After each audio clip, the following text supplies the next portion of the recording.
ये तो मेरा फेवरेट केक है, चलो इसे खा लेता हूँ। अरे नहीं चिंटू, ये मेरा केक है, मैं तुम्हें नहीं खाने दूंगा। चलो मैं जल्दी से इसे छुपा के रख देता हूँ, नहीं तो फिर ये चिंटू मेरा केक खत्म कर देगा।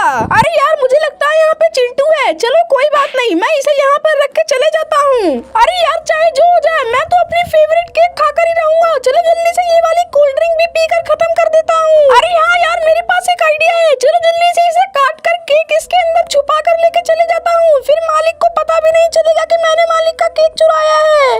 अरे चिंटू तुम यहीं पर रुक जाओ, तुम इस बोतल में क्या लेकर जा रहे हो? अरे